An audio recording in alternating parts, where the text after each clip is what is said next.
ಪಿಲಿಕುಳ ಜೈವಿಕ ಉದ್ಯಾನವನದ 9 ವರ್ಷ ಪ್ರಾಯದ ಒಲಿವರ್ ಹೆಸರಿನ ಹುಲಿ ಇಂದು ಮುಂಜಾನೆ ಮೃತಪಟ್ಟಿದೆ. ಆರೋಗ್ಯವಾಗಿ ಸದೃಢವಾಗಿದ್ದ ಹುಲಿಯು ಮುಂಜಾನೆಯವರೆಗೆ ಚುರುಕಾಗಿದ್ದು ಒಮ್ಮಿಂದೊಮ್ಮೆಲೆ ಕುಸಿದು ಬಿದ್ದು ಮೃತಪಟ್ಟಿದೆ. ಜೀವ ಉಳಿಸಲು ಮೃಗಾಲಯದ ವೈದ್ಯಾಧಿಕಾರಿಗಳು ಚಿಕಿತ್ಸೆ ನೀಡಿದರೂ ಫಲಪ್ರದವಾಗಿಲ್ಲ. ಒಲಿವರ್ ಪಿಲಿಕುಳ ಮೃಗಾಲಯದ ವಿಕ್ರಮ ಹಾಗೂ ಶಾಂಭವಿ ಹೆಸರಿನ ಜೋಡಿ ಹುಲಿಗಳಿಗೆ ಜನಿಸಿದ 2 ಮರಿಗಳಲ್ಲಿ ಒಂದಾಗಿದೆ. ಪಿಲಿಕುಳ ಉದ್ಯಾನವನದಲ್ಲಿ ಪ್ರಸ್ತುತ 12 ಹುಲಿಗಳಿವೆ.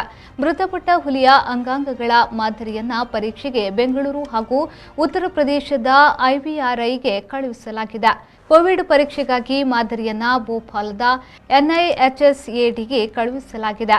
ಮೃಗಾಲಯದಲ್ಲಿ ಅನುಮಾನಾಸ್ಪದ ಯಾವುದೇ ರೋಗ ಹರಡದಂತೆ ರೋಗ ನಿರೋಧಕ ದ್ರಾವಣಗಳನ್ನು ಪ್ರಾಣಿಗಳ ಆವರಣದ ಒಳಗೆ ಮತ್ತು ಸುತ್ತಮುತ್ತಲೂ ಸಿಂಪಡಿಸಲಾಗುತ್ತಿದೆ ಎಂದು ಪಿಲಿಕುಳ ಜೈವಿಕ ಉದ್ಯಾನವನದ ನಿರ್ದೇಶಕ HJ ಭಂಡಾರಿ ಪ್ರಕಟಣೆಯಲ್ಲಿ ತಿಳಿಸಿದ್ದಾರೆ.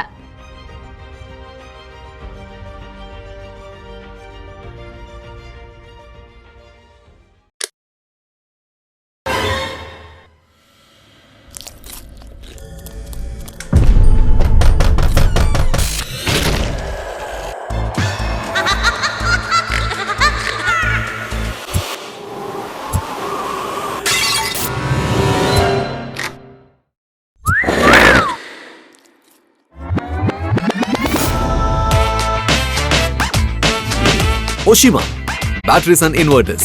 Grab the power.